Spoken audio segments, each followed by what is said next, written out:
Joshua 8. I destroyed. Then the Lord said to Joshua, do not be afraid, do not be discouraged. Take the whole army with you and go up and attack Ai. For I have delivered into your hands the king of Ai, his people, his city and his land. You shall do to Ai and its king as you did to Jericho and its king, except that you may carry off their plunder and livestock for yourselves. Set an ambush behind the city. So Joshua and the whole army moved out to attack Ai. He chose 30,000 of his best fighting men and sent them out at night with these orders. Listen carefully. You are to set an ambush behind the city. Don't go very far from it. All of you be on the alert. I and all those with me will advance on the city, and when the men come out against us, as they did before, we will flee from them. They will pursue us until we have lured them away from the city, for they will say, they are running away from us, as they did before. So when we flee from them, you are to rise up from ambush and take the city. The Lord your God will give it into your hand. When you have taken the city, set it on fire. Do what the Lord has commanded. See to it. You have my orders. Then Joshua sent them off, and they went to the place of ambush, and lay in wait between Bethel and Ai, to the west of Ai. But Joshua spent that night with the people. Early the next morning, Joshua mustered his army, and he and the leaders of Israel marched before them to Ai. The entire force that was with him marched up and approached the city and arrived in front of it. They set up camp north of Ai, with the valley between them and the city. Joshua had taken about 5,000 men and set them in ambush between Bethel and Ai, to the west of the city. So the soldiers took up their positions, with the main camp to the north of the city, and the ambush to the west of it. That night Joshua went into the valley. When the king of Ai saw this, he and all the men of the city hurried out early in the morning to meet Israel in battle at a certain place overlooking the Arabah. But he did not know that an ambush had been set against him behind the city. Joshua and all Israel let themselves be driven back before them, and they fled toward the wilderness. All the men of Ai were called to pursue them, and they pursued Joshua, and were lured away from the city. Not a man remained in Ai or Bethel who did not go after Israel. They left the city open and went in pursuit of Israel.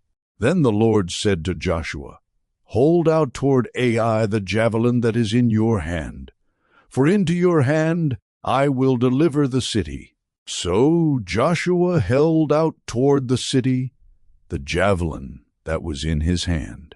As soon as he did this, the men in the ambush rose quickly from their position and rushed forward. They entered the city and captured it and quickly set it on fire. The men of Ai looked back and saw the smoke of the city rising up into the sky, but they had no chance to escape in any direction. The Israelites who had been fleeing toward the wilderness had turned back against their pursuers. For when Joshua and all Israel saw that the ambush had taken the city, and that smoke was going up from it, they turned around and attacked the men of Ai. Those in the ambush also came out of the city against them, so that they were caught in the middle, with Israelites on both sides. Israel cut them down, leaving them neither survivors nor fugitives. But they took the king of Ai alive and brought him to Joshua. When Israel had finished killing all the men of Ai in the fields and in the wilderness where they had chased them, and when every one of them had been put to the sword, all the Israelites returned to Ai and killed those who were in it. 12,000 men and women fell that day, all the people of Ai. For Joshua did not draw back the hand that held out his javelin until he had destroyed all who lived in Ai. But Israel did carry off for themselves the livestock and plunder of this city, as the Lord had instructed Joshua. So Joshua burned Ai and made it a permanent heap of ruins, a desolate place to this day. He impaled the body of the king of Ai on a pole and left it there until evening. At sunset, Joshua ordered them to take the body from the pole and throw it down at the entrance of the city gate, and they raised a large pile of rocks over it, which remains to this day. The covenant renewed at Mount Ebal. Then Joshua built on Mount Ebal an altar to the Lord, the God of Israel, as Moses, the servant of the Lord, had commanded the Israelites. He built it according to what is written in the book of the law of Moses, an altar of uncut stones, on which no iron tool had been used. On it they offered to the Lord burnt offerings and sacrificed fellowship offerings.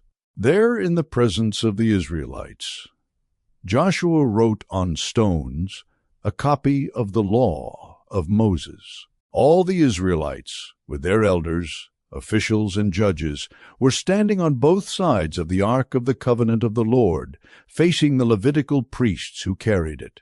Both the foreigners living among them and the native-born were there. Half of the people stood in front of Mount Gerizim, and half of them in front of Mount Ebal, as Moses, the servant of the Lord, had formerly commanded when he gave instructions to bless the people of Israel. Afterward, Joshua read all the words of the law, the blessings and the curses, just as it is written in the book of the law. There was not a word of all that Moses had commanded that Joshua did not read to the whole assembly of Israel, including the women and children, and the foreigners who lived among them.